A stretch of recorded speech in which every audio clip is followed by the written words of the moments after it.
Cliff and Bhumi, wow. Thank you both for this morning. This has been fantastic. Getting a lot of good feedback and reactions from folks already. I'm wondering, why is this? Why are we still here? Why are we still in the midst of all these complicated instructions when there's this much of a disconnect in terms of people being able to understand them? Folks in the audience, I want to encourage you at this point. We've had a few questions come in already, but we're still very much eager to get your questions in real time. So use the chat function, the Q&A that we have here in our webinar, and just send us any questions that you still have. And we'd love to be able to put those through and make sure that folks are able to hear them. But let me go ahead and ask you a couple of these that we've had already on here, gang, and you can respond, Cliff and Bhumi, as you think that best come up. I think a lot of people really the whole idea of using teach back resonates a lot with people. I think some folks are doing that already, I know, but not everybody. So one question I thought that was really interesting was asked if you can talk about how do you handle it when teach back doing it itself reveals that the patient just doesn't understand it, and that you're trying to teach it to them, they're still not comprehending. What's your strategy for that? Yeah, I could start with that one, Bhumi, if you want to jump in. That's great. There's times when we do a teach back with a patient and they cannot provide what I would consider a safe understanding of what the discussion has been, right? Of what the plan that we're trying to develop is, and they can't tell back what I would consider a good enough or a safe enough interpretation of that. And in a case like that, you kind of have to put the brakes on, and you have to say, what's going to be in this person's best interest? Should we just pause this plan and not try to implement it? What's going to be our safest strategy? It does happen from time to time. In a primary care environment, we have the advantage of, good wraparound services. I've got excellent nursing support staff. I've got other people where we can say, oh, maybe I'm going to have someone touch base with this person by phone tomorrow. I have actually amazing pharmacy colleagues who I work shoulder to shoulder with in our clinic, but that's unusual, right? So my pharmacy team frequently is touching base with patients either by phone later that day, the next week, checking in and helping us make sure that we feel we're doing something that's going to be safe and effective. Yeah, and I would just add on that if there's a way for you to explain what you were saying in a different way and see if that helps the patient, that is when you've recognized they haven't understood something. You could try to explain things in a different way. You can use other tools like written materials and pictures to try and help with that understanding too. And the trick to making teach back easy to use is that you're putting the responsibility on yourself as a healthcare professional. I want to make sure that I've done a good job explaining. So that's just something that makes teach back a little bit easier to implement in practice. Fantastic. I think it's one of those things that you probably have to, like motivational interviewing, you have to practice doing it on a fairly regular basis to be able to get good at it. But I think it's good and encouraging to hear people be so interested in that. Another question that came, one a little quicker, I wanted to just run through because one of you had referenced a sentence case at one point, and I was just hoping you could give a little bit more context on that. Yeah, so that's not using all capitals. It's using a capital letter at the beginning of the sentence and then going to lowercase instead of using all capitals for a sentence. Ah, okay. So it's less like text yelling, right. Or just like just conventional language, probably less daunting, right? And that's a really interesting one because I, as a prescriber, I get a lot of I get back a lot of refill requests where things have been turned into all capital for the prescription instructions. And the research on that, I believe, and I think Bhumi, you might already know this, is that if you think about a person who's got lower literacy skills and has had less of that formal education, lower skilled readers are not used to reading text that's in all caps, right? They're used to that capitalize the first letter of the sentence only kind of format. And so it slows people down. It makes it harder for them to read when it's in all caps. Yeah, because it's so unfamiliar, and it's like, oh, this person is communicating to me in a different language already that I'm just not as comfortable with, and so it probably feels less accessible. We think it's emphasizing terms, but it's actually slowing people down, and and it's probably a habit, like everyone's just got caps lock on, and that's become their environmental protocol wherever they're working, right? So it's wild. One person wanted to share in their comments here, they were expressing that as a patient themselves, they really appreciate how more recently prescription labels will sometimes tell you what to do if you forget a dose. And that's really, really helpful because, it happens to everybody, right? I mean, that's just a regular thing. I mean, I would probably be at the front of that line if I was having to take more than a couple of medications. I mean, do you see that becoming more frequent, and is that another opportunity where if we start to ingrain things like this into Epic that we can have it generate more automatically? I could start if I think part of that issue, why that's so helpful and kind of across populations, why that is recognized as being useful, goes back to that study where they were giving the different ways of writing a prescription instructions, where they said, for example, take it every 8 hours, and people were misinterpreting it. What I see as a clinician is when people write it out like that, like take it at every 8 hours, or take it at 8 a.m. and 8 p.m., I get lots of patients who say, you know what, I forgot to take it, and I realized at 9 o'clock that I hadn't taken it, so I waited till the next time I was supposed to take it. Right. So they missed it by an hour. Me thinking, oh, you know what? That's not a big deal. You could have just gone ahead and taken it. But people get real concrete when you put in those specific time frames. And so something like that, like giving parameters about when to go ahead and take it if you've missed a dose, and at what point should you just wait till the following dose, is really helpful. Unfortunately, there's no room on any of our prescription labels for that kind of detail for most cases, although we do definitely do that for people who are living in like a group home setting where someone else is administering the medications. They'll have those instructions available to them, but I think it's hard to put that on a label. Yeah, because there's such limited room, typically, right? And right. One of the things we often hear that, like, people saying, well, like the woman in the one video, right? It very seldom actually references specifically what the purpose of that medication is, right? Because in the interview, he's asking her, why do you take this? She goes, I don't know why I take it. I just take anything he gives me. If you look at the studies that have looked at the complexity of labels, where there's like multiple messages, right? You've got 3 stickers on there. There's one about food, and there's one about timing, and there's one about don't drive, and there's one about all this stuff.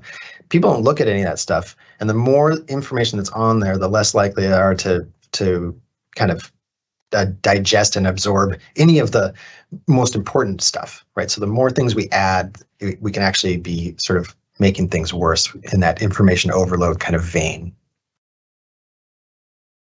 And we've had people reacting to what you were saying about the caps on here, about the all caps thing, that they've just found that. I think it's a bit of an eye opener for folks, is the impression I get, that they find that really interesting, and it's really helpful to know that is not assisting people. It's not emphasis like we might think it is. It's actually getting in the way of understanding that are on there. A person has a question here. I'm going to go ahead and make sure I'm getting the most current one here for everybody. But their question was about timing for meds like citalopram, 1 tablet once a day for anxiety. And so the question is, should the time of day the person has the greatest anxiety, like the example would be getting trouble getting to sleep, and drowsiness is a side effect, maybe better at bedtime, And any also sort of follow up there, any recommendations for an older adult who has erratic eating and sleeping schedules? So gets to be more complex situations. Yeah, I would just say that there are medications where the specific time frame that is used as far as UMS goes, morning, noon, evening, and bedtime, they might be different for different patients. So the UMS format doesn't fit every medication. And also, you do have to pay attention to that drug's characteristics to determine the best time to take the medication. And that's something that a pharmacist would usually go over during counseling. But if it's on the label, it's just easier for the patient to look at it and remember, oh, yeah, I do have to take this at bedtime because it causes drowsiness. And I would add to that as the prescriber, as I'm the person who's talking with this person and negotiating, are we going to prescribe this medicine for you or not? Or are you're taking this medicine? Do we want to keep taking it? And I'm asking them also, like, what are the side effects for you? What time of day should we be having you be taking this? Is it morning? Is it evening? We'll make that decision together. And then that's what I'm going to put on the label, right? I'm going to use that UMS format, but based off of whatever works best in this particular situation. And then another one that came through here too that's interesting is, like, if medications are filled in bottles, right? How often do we have the option to request that the cap be easy open as opposed to like default childproof, so that it's easier for somebody to open? I think that's where that question's going there, because sometimes you're like, fiddling. Yeah, do you see that? I believe that is something that you can request at the pharmacy. You just have to, usually, it's dependent on state law, but usually you have to just sign for it, and that's something the pharmacy can do. Yeah. But I just love the way you demonstrated on there, Cliff. I think that's going to be something a lot of people are going to take advantage of. It's just that ability to just freehand edit, and put in the dot phrase and do things like that, to just, have, that ability to just not, oh, that's what it says, but you can actually go through and take advantage of that. I wonder how many of our folks already are doing that. I think a lot more will be exploring that after today. So a couple other questions on here. Any research on if people use their pharmacist as a resource for medication questions after they've picked up their medications? Like, do they go back to them at all? Or is it basically a one and done? And, so often, I know that in the past, when I've picked up medications, I will sometimes hear, do you have any questions about your medications? Closed-ended question, right? As opposed to, what questions do you have? Like you were indicating, open-ended question. So this question is asking if it's if patients go back to their pharmacist after that first interaction. Yeah. I mean, I would say that pharmacists are the most accessible healthcare professional, and patients really should take advantage of that. And whenever they have questions about their medication, is to go to a trusted healthcare professional who's going to provide accurate and hopefully easy to understand information. And so they should feel comfortable calling and following up with their pharmacist whenever they have medication questions. Yeah, I get the feeling that often with our pharmacists at CareOregon, they get a lot of back and forth in terms of, being able to act as a resource for members who have questions, and that they try to keep an open line of communication there whenever possible. I had a question come through. I appreciate they were very interested about the examples of those, what was written on the whiteboard, because some of those are just like wild. They're just really wild, and I appreciated that discussion a lot. The question they had is, in this examples that you had there, who is the whiteboard really intended for? Is it more like a clinician resource, or is it more for family caregivers or patients? And I'm guessing that may be different depending on the environment, and probably a little bit of all, I'm guessing. Yeah. But say more about that, Cliff. Yeah, that's an excellent question. And it's It's very unclear, and I think it's used in all of the above. The ostensibly, the whiteboard says something to the patient, like this is my plan. It uses some language that would make you think it's really intended for patients, but we certainly see what looks like team members communicating back and forth with each other a little bit about plans for the days and things like that. It's hard to tell. I'm actually doing a study right now where we're interviewing patients in the hospital and trying to figure out what's going on with the board and how well are you able to interpret it. So we'll be able to share a little bit more about that with you probably in about 6 months or so. Oh, that's great. That's great. Because it's so visible for folks, right? And I had seen a couple of studies, I mean, sort of a little bit of a side related thing, but it was talking about uses of boards like that as more of an engagement tool for members in like assisted living environments, right? Where they would make sure that there was information about the interests of that particular patient, right? Like what they were into, things they had done that they were proud of. And it ended up turning the whiteboard into more of a two-way communicator. Right, where when people would go in to assist that person, the new nurse on shift or whatever, they might see that. They might be more likely to engage in conversation with that person on a unique individual level. And that they felt that their studies, I think this is one of those IHI revelations, right? They were finding there was a lot more willingness to just engage overall around their treatment, and their recommended, pathway towards outcomes from the patients because they were being, acknowledged more. So it can be a really interesting tool. It's really interesting. In our preliminary data that we're seeing with these interviews with patients, it's fascinating because we're looking at these whiteboards and we can see that there's jargon and there's unclear information there. Sometimes you can't read the handwriting. There's a lot of problems with them. But then we ask the patient, how well is your team communicating with you using the whiteboard? And they'll be like, it's awesome. And then we'll ask them, oh, okay, well, what is this phrase here talking about? And then they won't know.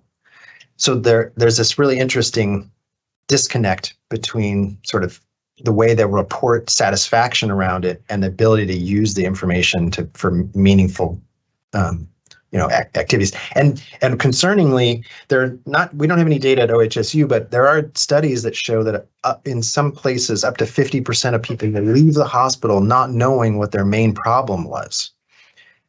And so we're thinking like, is this an opportunity here to help really engage people better, to be able to take care of themselves better when they get home, right? If you don't know what your main problem was, how engaged can you get? So. Yeah. It's just like, it's habit or not habit, but it's like default practice. Let's say that when you go in and see somebody to deal with an issue, you get sent home the post-visit summary, right? Let's say it's not like a hospital stay, right? But it's just like the most basic thing, right? And I tend to be, default to layman behavior a lot myself, just because it's how my mind works. And especially when you're trying to explain something to your spouse, right? And I wonder how many people as patients read their post-visit summary, either on like my chart or the paper that they're given. Or do they just default to, when you go home and your family members say, well, what did they say? What happened to you? What was your CT scan like? And they're like, I don't know. Here, you read this, right? But it's how many of them actually are reading it. And if that's the point, they're like, I don't really know exactly what it is because there's so much granular detail and clinical language. I don't know what it is. It's a laceration. I don't know what it is. And so they end up just relying on that.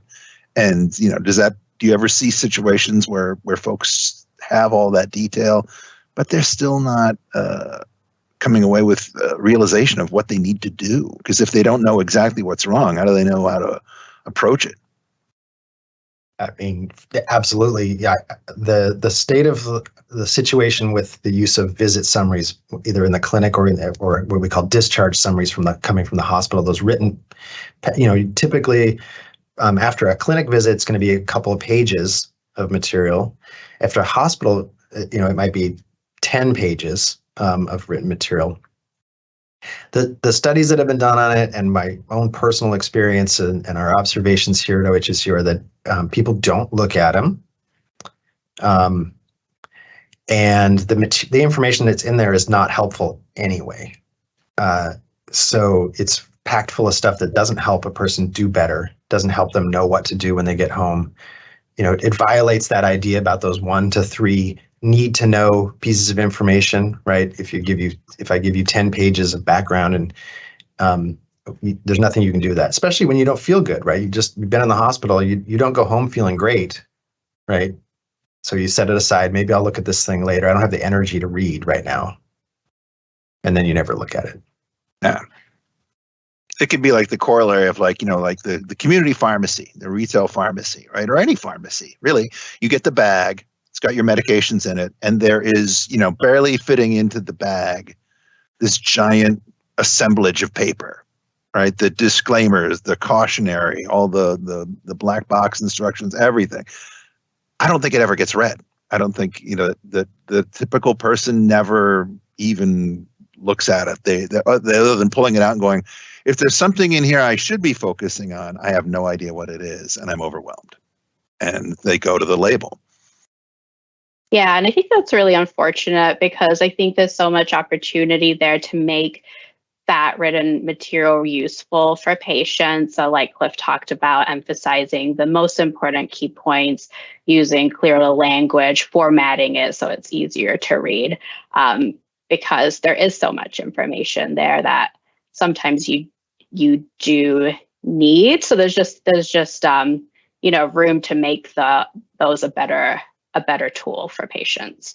Yeah, and I think especially anything that's like patient oriented, right, where that's your patient audience. It's like what we tend to run into is that like if the folks are really, so many of the people that we talk to are just so visual and they're so organized around visual things, and they don't have as good of a representation when they see text boxes, giant boxes of text, as opposed to like an icon or something visual that they can get their hands around, right? Then if there's a way that those take-home instructions could be more graphic or be more visual, I think that would be the kind of thing that folks might actually gravitate towards looking at, as opposed to seeing, okay, here's 19 text boxes of stuff about side effects, and they're not even going to know where to start. I think reading is tiring, right? It's a labor-intensive activity, especially or particularly for people who have kind of lower reading skills. We heard in that video where we heard the woman talking about how she had a hysterectomy and didn't realize it. She talked about the page after page of materials, right, that she didn't read. And she said, I don't read really well, but I definitely don't read fast. And what we didn't talk about in there was the cost to a person of having to read materials, that energy that has to go into it and the amount of time that goes into it. And we all make these decisions every day about what to read and what to set aside, right? And you just think about your email, right? Where you're going down through and you're just literally deleting things before you haven't opened them. You just look at the title, right? And you just delete. And then some stuff you like, I don't have time to open that one, but I'm going to save it for later. I don't have the energy, essentially what you're saying, right? I don't have time or the resources, but I'm going to put it aside. People do that same stuff with all the materials that we try to give them. And when you talk about those brochures and things at the pharmacy, it's exactly the same. People are making these decisions about, do I have time and energy to look at this?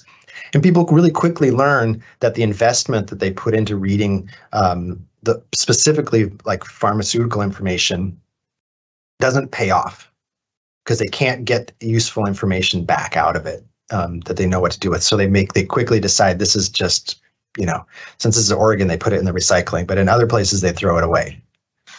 Yeah. Which feeds in perfectly to this question that just came in. So it's just like you were talking a couple of minutes ago about like the whiteboard and how a lot of times you're like, can't even just decipher the handwriting here. What does it say? And, people are in a hurry in pretty much every occupation, right? I mean, and, we know that everybody is understaffed everywhere and that, it's a challenge to keep up and everyone is in such a hurry. And this person's feeding in going, well, do providers need more time with their patients to allow for all of this explanation? Do they have enough time to do things like teach back, or are they just like, looking at their watch and ready to race out to the next appointment room? Providers are very stressed for time. There's no denying that. But the way we've been taught to communicate is kind of backwards. So if you go out and you ask a bunch of clinicians, especially in a hospital environment, how good are you at communicating? There have been studies that have done this. How good are you at communicating? And let them rank themselves. What you'll see is, some people will rank themselves very, very highly. But when you go then ask that person's patients or the nurses that they work with, how well does this person over here communicate? They might get ranked really low. So the provider's saying, I'm a great communicator, and the patients and the nurses are saying, this is not a good communicator. Same person.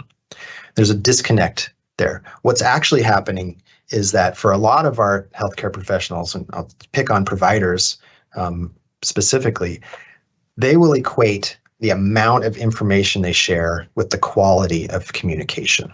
So they'll say, you know what, I just spent 30 minutes telling this person about everything there is to know about their kidneys and why they're not working properly. And the patient is sitting there saying, I glassed over after the first 3 sentences and don't remember anything that you said because it was so confusing. So when you talk about the time commitment, do providers have enough time or do they need more time? Actually, what we really need is to learn those principles about less is more and how to focus in on how do I identify what does this person need to know? What are those 1, 2, or 3 key points that this person needs right now? There might be more things that they need to know later, but what do they need to know right now? What's my job now? What's most immediate? Yeah. What's most immediate? Let me deal with only that. And I know if I go beyond that, it's going to impair their ability to understand any of it. So I want to limit it, right? So I actually really need to try communicating a little bit less, but with more useful information. And if I learned how to do that, I would be faster, right? I would actually have more time to do my work. I would spend less time. So I don't need more time. I just need to use my time differently. That's my point. Wow, that's amazing. And then this person makes a great point here too. They're like, it's like on when we have a new app on our phones, right? And there's the disclaimer of like, do you accept? And like when you're getting the new, thing, and no, it's like 14 paragraphs, and nobody reads it. They just click on it. Nobody reads it. They just accept it and go. And it's the same kind of situation. I wanted to make sure not to forget this because this person really wanted to point out that as an advocate for their both their patients and their own parents and the time that they've been in the hospital, they really appreciate the information on the whiteboard that's there, right? When they're able to, discern it and understand it. It really gives a good idea when used effectively of what is going on so they can go over it with their parents, right? And that they really appreciate that. So I think it gets looked at and just doesn't always get understood. So, but people like it when it's helpful. It seems like they really do. And then I have a couple more questions on here, but I wanted to ask both of you what your thoughts are on this because I think we talked about a little earlier. And I don't know how much time we spent on it today, but I think there were studies. I think Cliff that you had mentioned that that better use of these techniques and these communication abilities actually were able to sort of help providers combat burnout themselves by using them, that it was a more stress relieving or empowering feeling. I'm probably paraphrasing poorly, but would you care to talk about that a little bit? Sure. And then I think we might want to come back to that digital literacy question, but let me just answer that one. The studies that have looked at training healthcare professionals in what we'll call patient-centered communication, of which a lot of what we've been talking about today certainly fits under that patient-centered communication.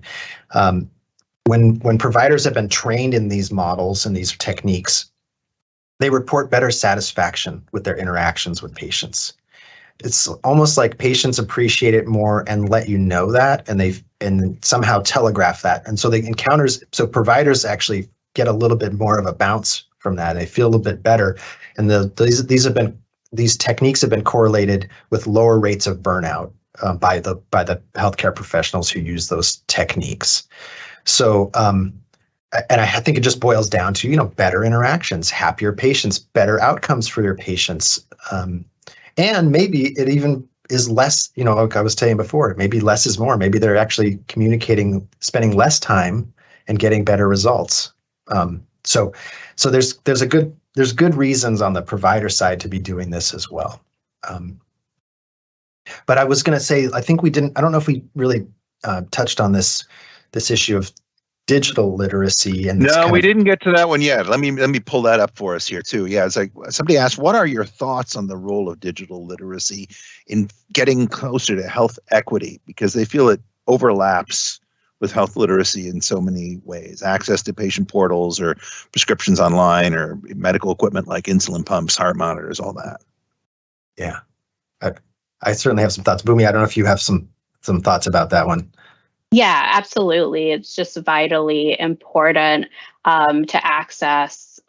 Digital literacy is vitally important for healthcare access, engagement, management of one's health.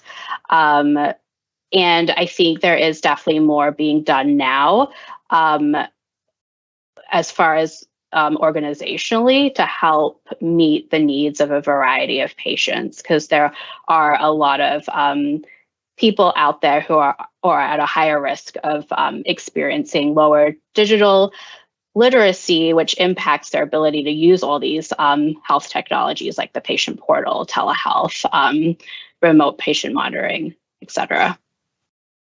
Yeah, I totally agree with that. And when I've looked at it here, I think this is a giant equity issue, and I'm quite certain, I know for certain that we are restricting access to important health information currently by the way that we provide access to these portals.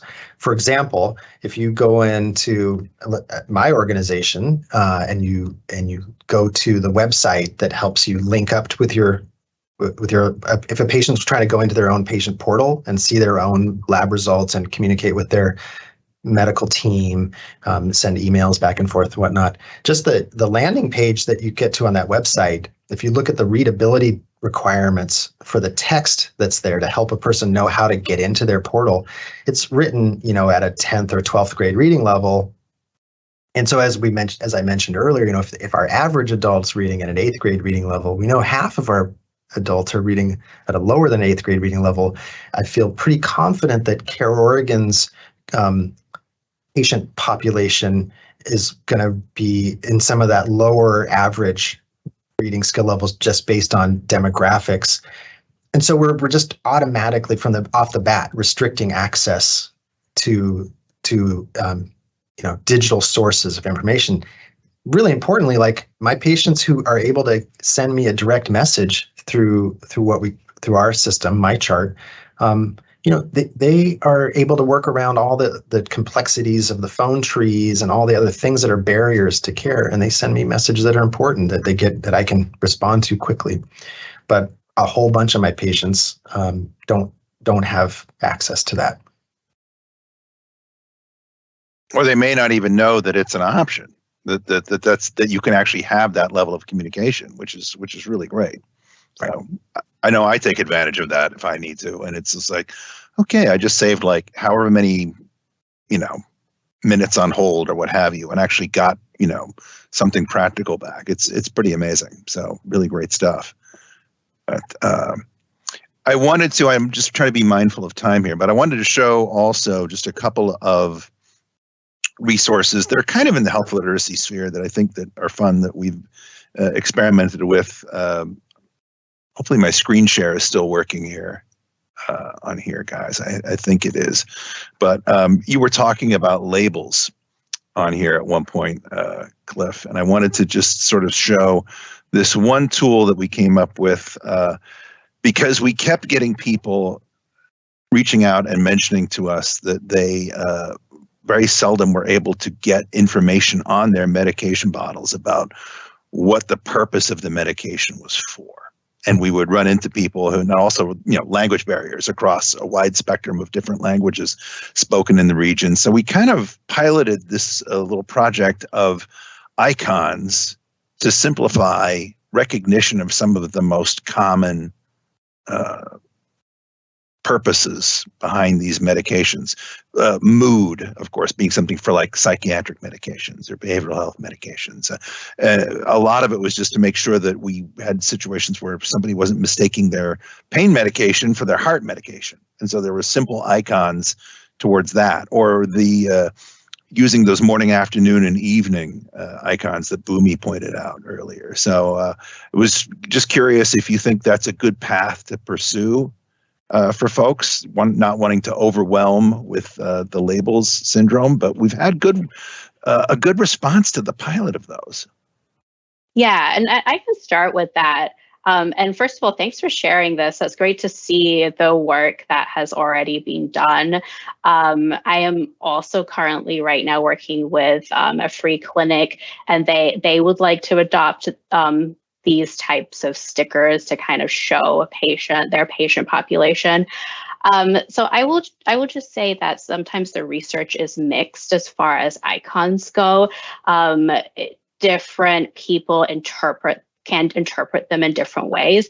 And that's why it's so important to test them in your specific patient population to make sure that they are interpreted correctly. I will just say that whenever I talk to people who work with patients who prefer languages not English, or a lot of underserved populations, they just love the pictures as a tool, and they think that they really do help their patient population. That's great. That's great. Yeah, we want to continue to use it, but do it in a good way that makes sure that they're effective. Yeah. I think that there's also some studies that talk about the cross-cultural differences in interpretation, and some difficulties there. But like, it's hard to find a universal image for a lot of these things. Like, I'm looking at the one for the lungs, and I know that a lot of people with high and low health literacy don't recognize that shape as being lungs. But and then the one next to it, the diabetes one, is that someone dropping some blood into a bottle, or what? What are we looking at? So people, different cultures will and different educational experiences will shape how people will see these pictures. So I think that's part of that mixed evidence that Bhumi, because it could be subjective, right? Yeah.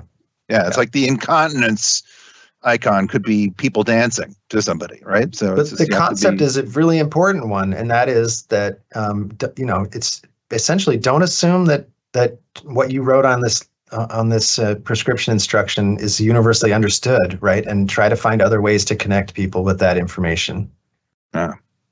Excellent. And then the other tool I was going to just point out, because it's one that we've been using for a while, and I think that's one kind of theme that's run through here this morning, is that we push out so much information to our members, and we don't always elicit or try to pull back in the other direction. And so we have had a pilot going for a while around a tool called the meds chart that we use for folks. Just again, kind of basically around this idea of getting folks to engage around their meds a little bit more. But if somebody's a CareOregon member, they can request that we pre-fill this for them, because we don't ever want to be expecting anybody to write out a medication name that has 11 syllables in it, right? But it's a way that we can have a catalyst to have a conversation around the medications. If somebody's doing like a med review, or a caregiver is kind of reviewing things with their patient, they have an option with this. It's like a fillable PDF, essentially, right? Where they can indicate like a reaction using like the simple like stoplight Likert scale, right? Of how do they feel about that medication? Do they have a positive association with it? Is it one that they feel upbeat about because it makes them feel better? Or is there like the frowny negative association with that medication? If so, what's going on there? Maybe we need to explore that more with them. Is there a side effect that's leading to lack of adherence? Those kind of things. So it's like not a super... It's deceptive because it looks like a med rec list, right? But it's meant to be a catalyst to just open up and get that person to talk more about their meds, right? Because we found people are not used to being asked, how do you feel about your medications, right? But if you do ask them that question, turns out they have a lot to say sometimes. And so just exploring that around some of their current meds can help us figure out ways to maybe like, okay, this person's on like 20 some medications, right? How many of them are really necessary? Are there any of those that we can explore discontinuing because they just sort of are like, the equivalent of Remoras that are just hanging on to the person's EHR and they don't really provide any benefit. So interesting tool, but I was just curious to get your take on that. Yeah, I think it's a really interesting tool, and I would want to learn, a little bit more about how useful it has been for pharmacists and for their patient interactions. Mm-hmm. Yeah, it's one that we still try to get out there, and we get a lot of requests for it from folks. We have it now in the member portal. When folks go in there, they can request one, and we can just pre-fill it with information from their claims database.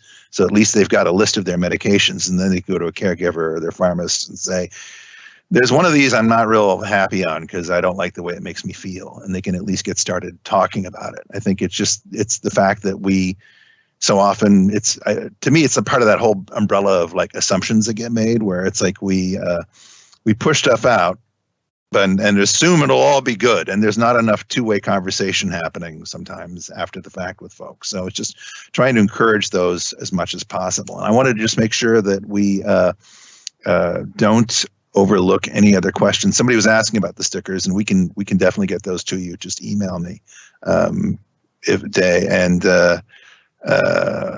these are mostly just follow-ups that I've got on here that I can, folks who are listening who had questions about the meds chart and the stickers, I'll put information on that in the follow-up email that I sent today that has all the information about CME and a copy of the slides.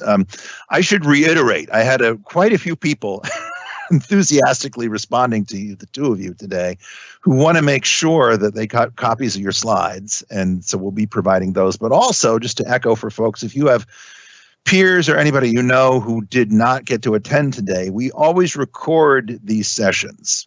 And we make sure that they're available afterwards. Within a few days, we usually are able to post these on our program webpage, the MedsEd webpage that's out there. We've got dozens of past sessions that are recorded like this one. So you can go through there, and we typically try to isolate some of the top takeaways, kind of like, the theme Cliff's been saying here, right? Not overwhelm them with watching the whole presentation, but we can find like what some of the most important topic takeaways were from the presentation, and then link directly to those video clips, which is helpful. Or if folks want to watch the whole presentation, that's available too. But this will be joining that library, so we can make sure that folks have a chance to see this. I'm getting a feeling that this might end up being content that we want everybody at CareOregon to be exposed to, and that everybody sees this and becomes more aware of it, especially like in our communications team, so that they're understanding how that, really clearly the opportunities to write in a different way, perhaps. So really useful.